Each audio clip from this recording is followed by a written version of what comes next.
I'm Christine Persichetti with this current news update.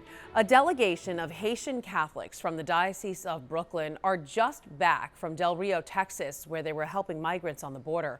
While many have made it to the U.S., church leaders tell Currents News' Jessica Easthope the humanitarian crisis is far from over. These people barely were able to make it here. Now is the time to strategize. This group needs to get lawyers, money, supplies, and medication to the Haitian families who made it up from the Del Rio border, and for the families who remain.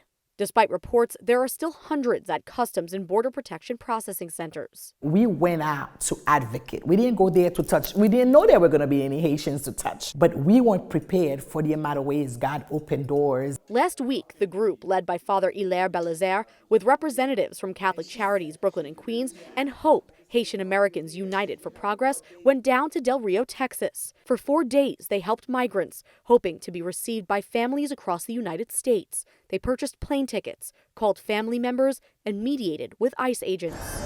But the horrors of what migrants experienced stayed with them. They look scared. They haven't been eating for 7 days. They haven't been showered. I see my brothers and sisters in really pain. It is a humanitarian crisis. Of the 15,000 Haitians who were camped out at the border, around 5,000 made it into the United States for processing, and 1,000 made it to New York. But the Haitians already living here are suffering too, helpless in bringing their family into the country, only to see them return home to struggling Haiti. They were seeking for a place of refuge. Now they send them in a place where there is so much insecurity. Now, understanding the path forward, the group came back more energized than ever to help solve the crisis. The story's not over. The Haitians are at the border. They need humanity. They're meeting this week with members of Congress to help the families who need work and a place to stay, as well as those still hoping to make it out of Texas. According to U.S. immigration authorities, 60,000 to 80,000 Haitians are still en route to the United States through South America. In Cambria Heights, Jessica Easthope, Currents News. More than 300,000 protesters turn out in Mexico City to march in defense of life. The crowd gathered on Sunday in Mexico's capital outside the National Auditorium and marched more than a mile to the Independence Monument to protest the Supreme Court of Mexico's 2 recent decisions in favor of abortion. More than 1 million pro-life marchers joined in rallies across the country. Here in the U.S., 500,000 people signed a petition calling on the Supreme Court to overturn Roe v. Wade. It followed a rally outside the court itself. The pro-life march taking place on Sunday as a counter to a pro-abortion march in our nation's capital. And if you want to sign the petition calling on the Supreme Court to end Roe v. Wade, go to themoraloutcry.com. Migration, DACA, and pro-life issues are just some of the topics Bishop-designate Robert Brennan will be tackling as the new leader of the Diocese of Brooklyn. Ahead of Brennan's installation, I sat down with New York Cardinal Timothy Dolan to talk about Brooklyn's new shepherd. He's been described as the perfect choice to succeed Bishop DiMarzio. Well, look, the Pope appointed him, so it's got to be the perfect choice. But I would agree. You know, when Bishop DiMarzio, look, this is a complicated process, and both Bishop DiMarzio and I were asked for names and all. And even though you keep that very, very confidential and you don't walk around talking, obviously I thought I need to talk to Bishop DiMarzio about this, and he wanted to talk to me. And as we dreamt about people, you know, as we described what we needed, when the Holy Father appointed Bishop Brennan, I said, wow, they listened to us.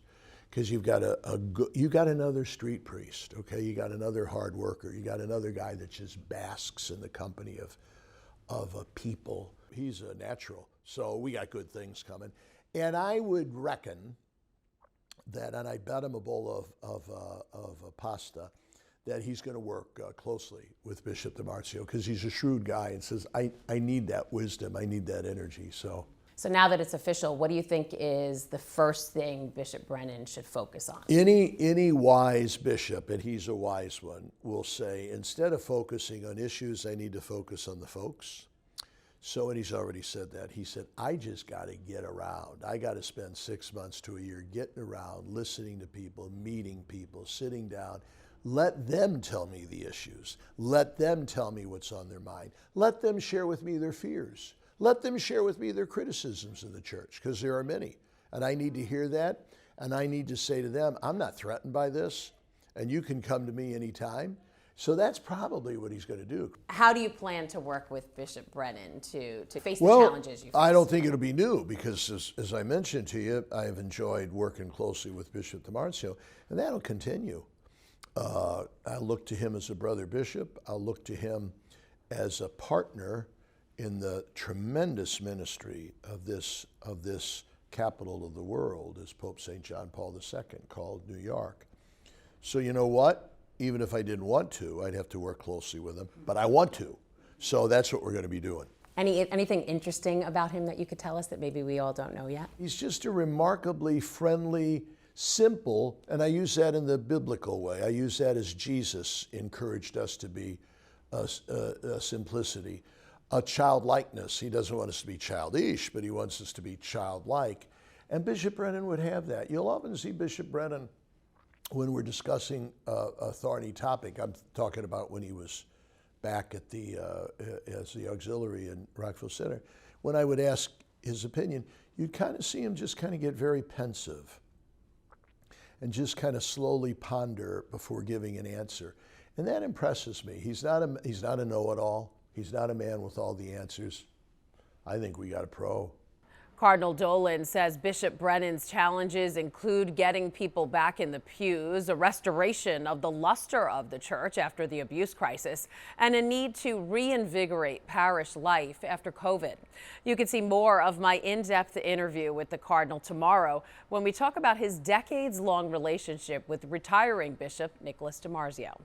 Meanwhile, Bishop DiMarzio is giving you the chance to greet Bishop Brennan ahead of his installation. Just go to the website dioceseofbrooklyn.org and click on the welcome banner on the front page. Then fill out the corresponding form and you can send him your prayers of support. And as we've been reporting, Bishop Brennan had plenty of support in the Diocese of Columbus, particularly with students. John Lavenberg, national correspondent for the Tablet and Crux, is in Bexley, Ohio today. He caught up with some Catholic school officials in the Diocese of Columbus. So, John, Bishop Brennan was more than just a well-known face for the students in the diocese. Tell us what the superintendent had to say about his relationship with the kids. That's right, Christine. You know, Bishop Brennan's relationship with the students was really key to his 2.5 years in the diocese. I mean, he made it a point to make high school football games, which is big here in Central Ohio. And that was really his focus. Like with the rest of the Christians in the diocese, he wanted to be present for the students. He was in classes, different things. And that was really a key focus of his tenure. Yeah, you mentioned COVID, and just like schools in the Diocese of Brooklyn, Catholic schools in Columbus were open throughout the pandemic. What role did Bishop Brennan play in enrollment there? Yeah, Christine. So there's 52 Catholic schools in the Diocese of Columbus in the 23 counties here, 17,000 students roughly. And the superintendent told me that in the past few years, they increased 2%. Then this year, they've increased 4%. And so, you know, he said there's nothing concrete to say what Bishop Brennan's impact on that was. But he said again, Bishop Brennan's presence and the way he brought families together and the community together, it could only help bring more people to the Catholic schools in the diocese. Absolutely. And so what are some of the students saying about his departure? So I actually just spoke to one student, and his words were, when he found out the news, he was shocked, he was surprised, and there was a little disappointment. But what he also said is, you know, him thinking about the fact that Bishop Brennan is going from a diocese of about 250, 300,000 Catholics to now one with over 1 million is amazing, because he said the way he evangelized, the way he brings people together, he has the heart of someone that should be in a diocese that size. Yeah, sounds like their losses are gained. John Lavenberg, national correspondent for the Tablet and Crux, thanks for keeping us updated out there in Ohio. Thanks so much, Christine. When art meets science, wonderful things can happen and even make the world a better place. The students at Monsignor McClancy Memorial High School found this out with a little help from a 3D printer. Emily Druby reports from Elmhurst. A delicate dance as the hot end of this 3D printer slowly creates a finger at Monsignor McClancy Memorial High School. An art class with a science component, but for students it's so much more than just a class or a grade. It's very exciting. It kind of moves you a little bit to know that you're still able to help another person. Lending a helping hand, literally. These students are designing, creating, and 3D printing functional limbs. Not only show students that there are ways to use your skills in art in other ways, but that they could be used potentially for service opportunities as well. Learning while serving others, a key value of this Catholic school, which is run by the Brothers of the Sacred Heart.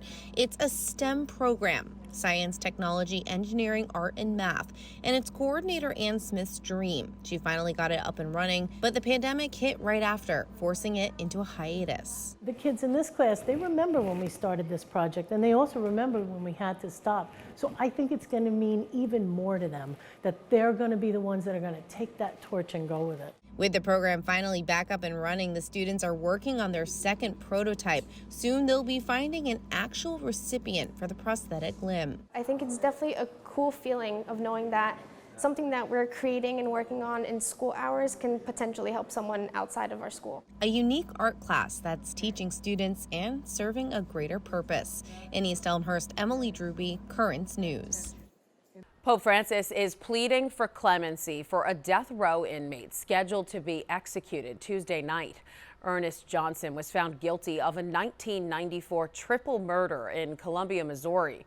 The state's Supreme Court this week rejected Johnson's argument that he was ineligible for the death penalty because he is intellectually disabled. In a letter on behalf of Pope Francis, the Apostolic Nuncio to the United States, Archbishop Christophe Pierre, says rejecting the death penalty in this case would be, quote, courageous recognition of the inalienable dignity of all human life. Pope Francis is also praying for the victim survivors of sexual abuse in France following the release of a 2,500-page report. The document, which was prepared by an independent commission established by French Catholic bishops, looked at cases over the past 70 years. The report estimates that a total of 216,000 minors have been victim survivors of abuse. Though the vast majority of those cases happened decades ago, French bishops are asking the victims for forgiveness. First, we have to say that we are thinking about the victims. We have no explanation to say that these things happen, but we must quickly put these incidents into perspective. We will do what we can for the future, but we have to put in light this path of the Church.